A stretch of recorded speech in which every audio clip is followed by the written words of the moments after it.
Welcome to our journey into the world of politics. Have you ever wondered which political system works best? It's a big question with many surprising answers.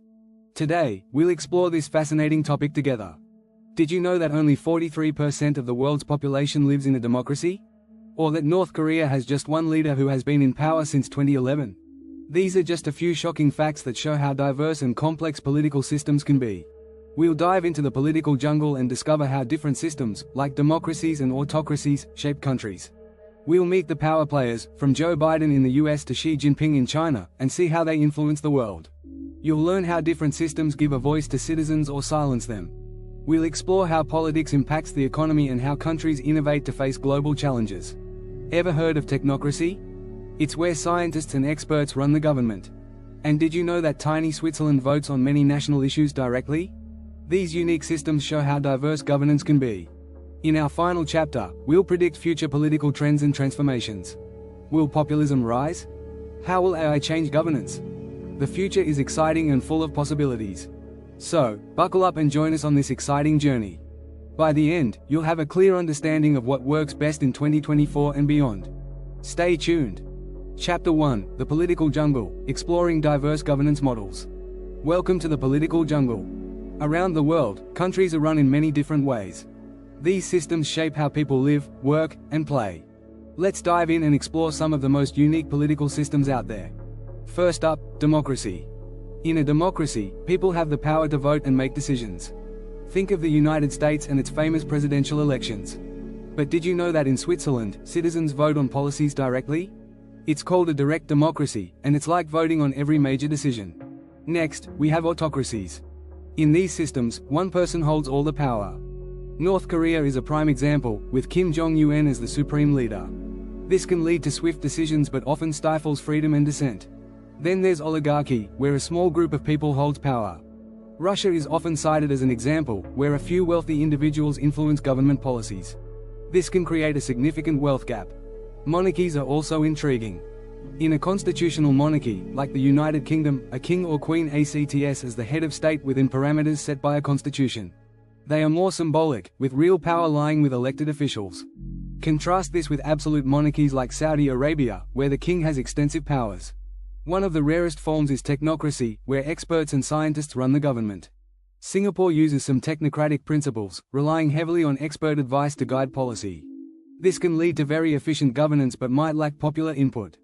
Let's not forget about federations. In federations, like Germany, power is divided between national and regional governments. This helps cater to local needs while maintaining national unity. Finally, there's anarchy, or rather, the absence of government.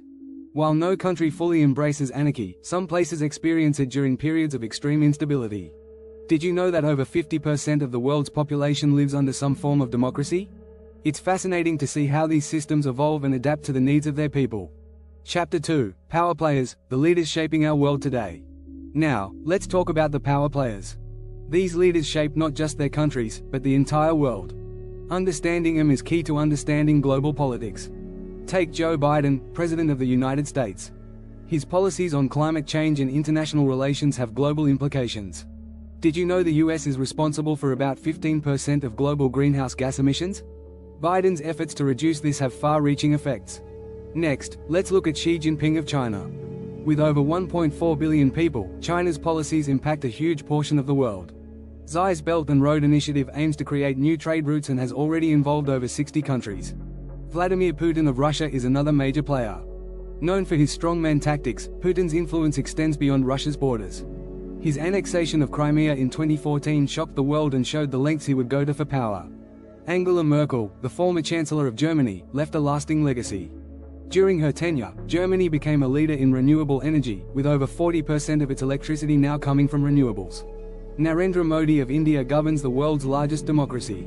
With a population of over 1.3 billion, his policies affect 1/6 of the global population.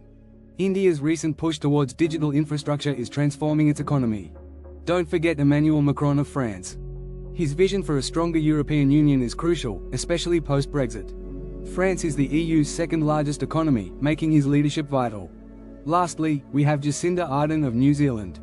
Known for her compassionate leadership, Ardern has taken bold steps on social issues and climate change. New Zealand's COVID-19 response was one of the most effective globally. Each of these leaders brings a unique approach to governance. Their decisions ripple across the globe, affecting international trade, climate policy, and even cultural trends. Understanding these leaders helps us grasp the complex web of global politics. It's like watching a giant chess game, where each move can change the world. Stay tuned as we explore more about how different systems empower or silence the people in the next chapter. Chapter 3: Citizen Voices: How Different Systems Empower or Silence the People. Welcome back. Now, let's dive into how different political systems give people a voice or sometimes silence them. It's crucial to understand how citizens can influence their government. In democracies, citizens often have the most power. They vote for their leaders and policies. In the United States, voter turnout in the 2020 presidential election was the highest in over a century, with 66.8% of eligible voters casting ballots. That's huge. But not all democracies are the same. Take Iceland, where they have the world's oldest parliament, the Althing, established in 930 AD. Here, people have a strong tradition of participating in government decisions. Contrast this with autocracies, where power is concentrated in one leader or a small group. In North Korea, citizens have little to no say in government affairs. The government tightly controls information and punishes dissent. It's a stark difference from more open systems. In oligarchies, power is held by a few. In Russia, a small group of wealthy individuals, often called oligarchs, have significant influence over the government. This can limit the average citizen's power to affect change. In monarchies, citizen power varies. In constitutional monarchies like Sweden, the king or queen has limited power, and elected officials make most decisions. Sweden ranks high in the World Happiness Report, partly due to its inclusive political system. In absolute monarchies like Saudi Arabia, the king has extensive powers, and citizen participation is minimal. Technocracies, where experts run the government, can also limit citizen input. In Singapore, policies are often based on expert advice. While this can lead to efficient governance, it might not always reflect the people's will. In federations like Canada, power is shared between national and regional governments. This means citizens can influence both local and national policies. Canada's political system is praised for balancing regional and national interests. Anarchy, or the absence of government, rarely lasts long. It can lead to chaos, as seen in Somalia during the early 1990s. Without a structured government, citizen voices can be lost in the turmoil. Unique systems like Switzerland's direct democracy show a different approach. Here, citizens vote on many issues directly, bypassing politicians. This ensures that the people's voice is heard loud and clear. Did you know that in 2019, Swiss citizens voted on 13 national referendums? This high level of participation is unique and ensures policies reflect the people's will. Understanding how different systems empower or silence citizens helps us appreciate the diversity of governance around the world.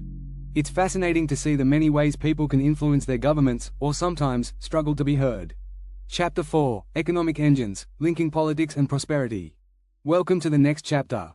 Now, let's explore how different political systems impact the economy. Governance can play a huge role in a country's prosperity or poverty. In democracies, economic policies often reflect the will of the people. The United States, with its capitalist economy, is a prime example. Policies supporting entrepreneurship and innovation have led to significant economic growth. Did you know the US GDP was over $21 trillion in 2019? Social democracies, like those in Scandinavia, blend free market capitalism with strong social welfare programs. Sweden, for instance, offers extensive social services while maintaining a robust economy. In 2020, Sweden had a GDP per capita of around $51,000. In autocracies, economic policies can be more top-down. China's state-led capitalism is a good example. Under Xi Jinping, China has seen rapid economic growth. Its GDP was over $14 trillion in 2019. However, this growth comes with strict government control over the economy and limited personal freedoms. Oligarchies can lead to significant economic disparities. In Russia, a few wealthy individuals control large sectors of the economy. This can create a significant wealth gap, with many citizens struggling while a few thrive. Monarchies' economic impact varies. In absolute monarchies like Saudi Arabia, the king's decisions heavily influence the economy. The country's wealth largely comes from oil, which accounts for about 50% of its GDP and 70% of export earnings. Constitutional monarchies like the United Kingdom have a more balanced approach. The monarchy is symbolic, and elected officials handle economic policies. The UK has a mixed economy, balancing services, industry, and trade. Technocracies, like Singapore, often have very efficient economies.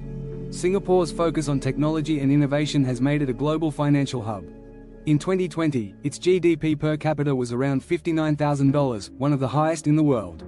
Federations, like Germany, have economies that benefit from both national and regional policies. Germany's economy is the largest in Europe, with a strong industrial base and a GDP of over $3.8 trillion in 2019. Anarchy, or the absence of government, usually leads to economic chaos. Without a stable government, as seen in Somalia during the 1990s, it's hard to maintain a stable economy. Businesses struggle, and poverty can become widespread. Unique systems like Switzerland's direct democracy can also impact the economy. Swiss citizens vote on many economic issues, ensuring policies reflect their needs. Switzerland consistently ranks high in economic competitiveness, with a GDP per capita of around $83,000 in 2020. Understanding how different political systems impact the economy helps us see the link between governance and prosperity. Each system has its strengths and weaknesses, shaping the economic landscape in unique ways. Chapter 5: Innovation and Adaptation, Political Systems in the Face of Global Challenges. Welcome back. Now, let's explore how different political systems innovate and adapt to global challenges. With the world changing rapidly, governments must be flexible and forward-thinking. Climate change is a significant challenge. Some governments are leading the way in green policies. For instance, Denmark aims to be carbon neutral by 2050. In 2019, they generated 47% of their electricity from wind power. That's impressive. China, although an autocracy, has invested heavily in renewable energy. By 2020, they had installed more than 35% of the world's solar panels. It's a remarkable effort for such a large country. In democracies, innovation often comes from public demand. Germany, a federal republic, is pushing for a green energy transition. Known as Energiewende, this policy aims to shift from fossil fuels to renewables. As of 2020, renewables accounted for over 40% of Germany's electricity. Social democracies like Finland are also adapting well. Finland is a leader in education, consistently ranking high in global assessments. They have embraced digital learning, ensuring students can adapt to future job markets. Even monarchies are getting innovative. The United Arab Emirates, an absolute monarchy, is building the world's first zero-carbon city, Mazda City. It's designed to rely entirely on renewable energy sources. Technocracies, known for efficiency, excel in adaptation. Singapore, for example, uses technology to solve urban problems. Their Smart Nation initiative integrates technology into daily life, improving everything from traffic flow to healthcare. In federations, regional innovation can drive national progress. In the United States, states like California lead in tech and green policies. California is aiming for 100% clean energy by 2045.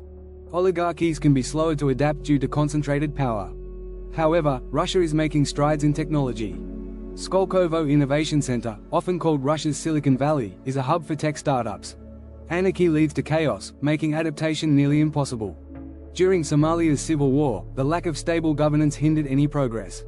It's a reminder of the importance of structured government. Unique systems like Switzerland's direct democracy also show innovation. The Swiss are leaders in waste management, recycling nearly 50% of their waste. Their citizens directly vote on environmental policies, ensuring community support. The COVID-19 pandemic highlighted the need for adaptive governance. New Zealand, led by Jacinda Ardern, managed the crisis effectively with strict, early lockdowns. They had one of the lowest COVID-19 death rates globally. South Korea, a democracy, used technology for contact tracing and quarantine enforcement. Their response was quick and effective, keeping infection rates relatively low. Innovation in healthcare is also critical. Japan, facing an aging population, uses robotics in elder care. These robots assist with daily tasks, helping the elderly maintain independence. Education systems must adapt too. Estonia, a small democracy, has fully embraced digital education. They were one of the first countries to move to online learning during the pandemic.